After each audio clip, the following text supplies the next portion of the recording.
উড়িষ্যার রাজধানী ভুবনেশ্বরে বেড়াতে এলে কি কি দেখবেন, কি কি টুরিস্ট স্পট রয়েছে এখানে, কিভাবে ঘুরে দেখবেন, সমস্তটা নিয়েই আমাদের আজকের এই ভিডিও। নমস্কার, সৃষ্টি ক্রিয়েশনসের আরেকটি নতুন ভিডিওতে সবাইকে স্বাগত জানাই। আমরা এখন রয়েছি ভুবনেশ্বরে। ভুবনেশ্বর ভ্রমণের প্রথম পর্বে আপনাদের সকলকে স্বাগত জানাই। আমরা সেজেগুজে তৈরি হয়ে এখন বেরিয়ে পড়ব, বিভিন্ন জায়গা ঘুরে দেখব এবং আপনাদেরও দেখাবো। আপনারা সকলে আমার ভিডিওর সঙ্গে থাকবেন। আমরা ব্রেকফাস্ট সেরে এবারে বেরিয়ে পড়লাম। সবার প্রথমে আমরা যাব ধৌলি শান্তিস্তূপ দেখতে। ভুবনেশ্বর শহরটি কিন্তু বহু প্রাচীন এবং বহু প্রাচীন মন্দিরের নিদর্শন কিন্তু এখানে দেখতে পাওয়া যায়। ভুবনেশ্বর শহর থেকে প্রায় 8 কিলোমিটার দূরে অবস্থিত এই ধৌলি। আমরা পৌঁছে গিয়েছি পার্কিং এরিয়াতে। এখানে অনেকটা জুড়ে পার্কিং এরিয়া রয়েছে, কার বা বাইকে এলে কোনো রকম অসুবিধে হবে না। এখানে রয়েছে বেশ অনেক দোকান, যেখান থেকে আপনারা আপনাদের প্রিয়জনের জন্য বা নিজের জন্য বহু ধরনের সুন্দর সুন্দর জিনিস কিনতে পারেন। তাছাড়াও এখানে বেশ কিছু খাবার দাবারের দোকানও রয়েছে। সিঁড়ি দিয়ে ওপরে উঠে এসে সবার প্রথমেই যা আপনাকে স্তম্ভিত করবে তা হলো এই সাদা রঙের শান্তিস্তূপ। এখানে ঢুকতে কিন্তু কোনো রকম কোনো এন্ট্রি ফি লাগে না। নিচে জুতো খুলে তারপরে ওপরটায় উঠতে হয়। মূল চূড়ায় পৌঁছানোর জন্য অতিক্রম করতে হয় প্রায় 500টি সিঁড়ি, এবং কোনো বয়স্ক লোক সঙ্গে থাকলে কিন্তু এই সিঁড়িতে উঠতে অনেকটাই অসুবিধে হতে পারে। মূল চূড়ায় উঠে এসে প্রথমেই যা চোখে পড়বে তা হলো গৌতম বুদ্ধের এই সুন্দর মূর্তিটি। এটা কিন্তু দেখে মনটা একেবারে এমনিতেই শান্ত হয়ে যায়।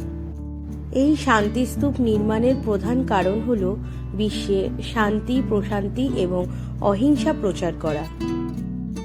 বলা হয় সম্রাট অশোক যখন কলিঙ্গ যুদ্ধের পরে অহিংসার পথ বেছে নিয়েছিলেন, ঠিক তখন এই স্থানেই তিনি বৌদ্ধ ধর্মকে অবলম্বন করেন।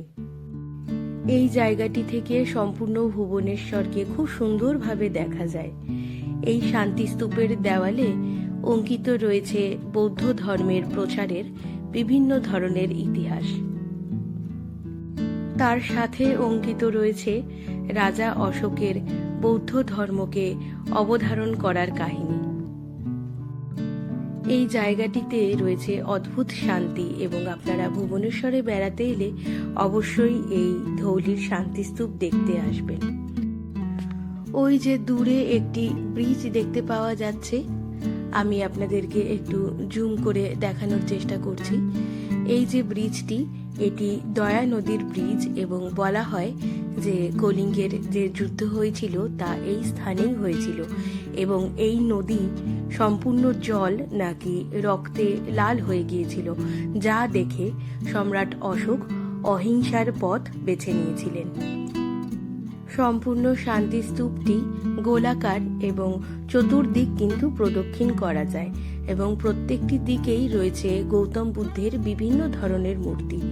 এটি একটি দাঁড়ানো মূর্তি রয়েছে, যা দেখতে কিন্তু ভীষণ ভালো লাগছে, এবং প্রত্যেকটি দেওয়ালেই অঙ্কিত রয়েছে বিভিন্ন ধরনের ইতিহাস। যদি আপনাদের সম্পূর্ণ ইতিহাস জানতে হয় তবে নিচে বেশ কিছু গাইড থাকেন, তাদের কাছে আপনারা এই ধৌলি শান্তিস্তূপের এই যে বিভিন্ন দেওয়ালের অঙ্কন যা রয়েছে তার ইতিহাস জেনে নিতে পারেন।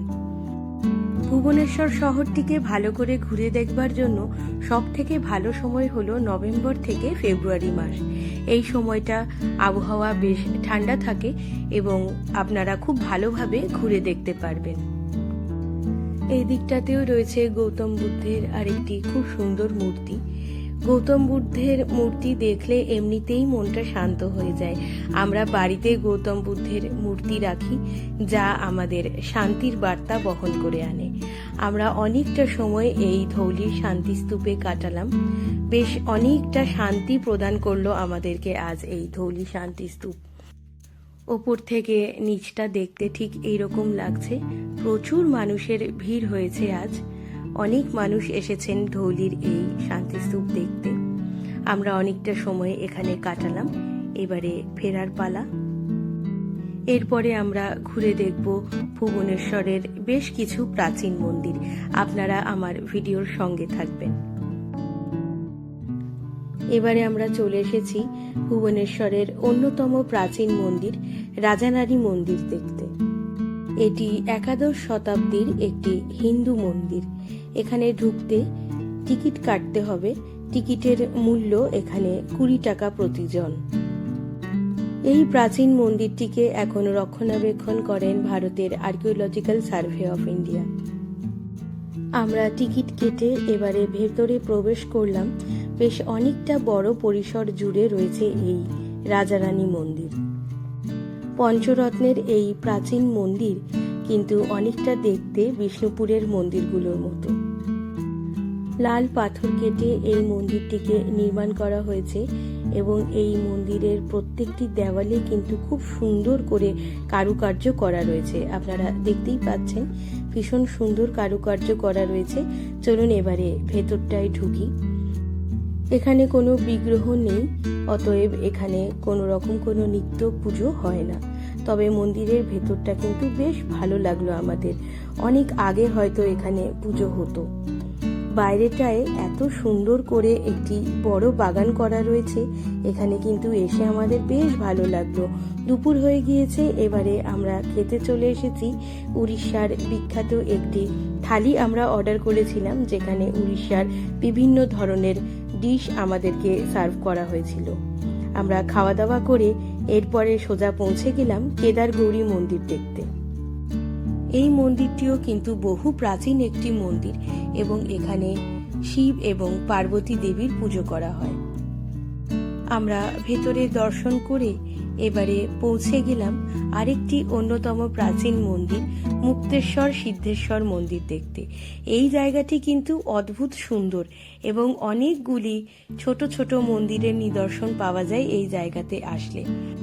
আপনারা জানেন ভুবনেশ্বর কথাটির অর্থ ভুবনের ঈশ্বর অর্থাৎ শিব। এখানে কিন্তু প্রচুর শিব মন্দির রয়েছে এবং প্রত্যেকটি কিন্তু বেশ প্রাচীন মন্দির। এখানে ছোট ছোট অনেকগুলি পাথরের মন্দির রয়েছে এবং যার ভেতরে রয়েছে বিভিন্ন শিবলিঙ্গ, ছোট বড় বিভিন্ন ধরনের আকৃতির শিবলিঙ্গ রয়েছে এখানে, এবং এখানে কিন্তু নিত্য পুজো হয়। অনেকটা বড় পরিসর জুড়ে রয়েছে এই মন্দির এবং এই মন্দিরের প্রত্যেকটি দেওয়ালের কারুকার্য আপনাকে একেবারে মন্ত্রমুগ্ধ করে দেবে। নিপুণ হস্তের শিল্পশৈলীর নিদর্শন পাওয়া যায় এই মন্দিরগুলোতে আসলে। চলুন ভেতরটায় ঢুকি। ভেতরে রয়েছে একটি শিবলিঙ্গ, যদিও সেখানে ক্যামেরা অ্যালাউ ছিল না, তাই আমি পুরোটা আপনাদেরকে দেখাতে পারলাম না। এই জায়গাটিতে এসে কিন্তু আমার ভীষণই ভালো লাগছে। এটি আরেকটি মন্দির। চলুন এই মন্দিরটিতে ভেতরটায় যাই। এই মন্দিরটিও 11 দশকে তৈরি হওয়া একটি প্রাচীন মন্দির এবং এখানকার সিঁড়িগুলো কিন্তু বেশ উঁচু। সঙ্গে কোনো বয়স্ক মানুষ থাকলে তাদের কিন্তু বেশ অসুবিধে হতে পারে এই সিঁড়িগুলোতে উঠতে। ওপর থেকে সম্পূর্ণ মন্দির পরিসরটাকে দেখতে এত ভালো লাগছে। আর এখন পরন্ত বিকেল, সূর্য প্রায় অস্ত যায়। এই সময়টায় এখানে বসে থাকতে খুবই ভালো লাগছিল। এরপরে আমরা চলে এলাম পরশুরামা মন্দির দেখতে। এটি আরেকটি শিব মন্দির, মুক্তেশ্বরা মন্দিরের ঠিক পাশেই অবস্থিত। এই মন্দিরটিও কিন্তু বেশ প্রাচীন এবং এর ভেতরে রয়েছে শিবলিঙ্গ, যার নিত্য পুজো করা হয়। এই ছিল আমাদের ভুবনেশ্বর ভ্রমণের প্রথম পর্ব। খুব তাড়াতাড়ি নিয়ে আসছি দ্বিতীয় পর্ব, যেখানে আমরা ঘুরে দেখব উদয়গিরি, খণ্ডগিরি। আমার এই ভিডিওটি কেমন লাগলো আমাদেরকে কমেন্টে অবশ্যই জানাবেন এবং আপনারা সকলে আমার পাশে থাকবেন, ভালো থাকবেন। ধন্যবাদ।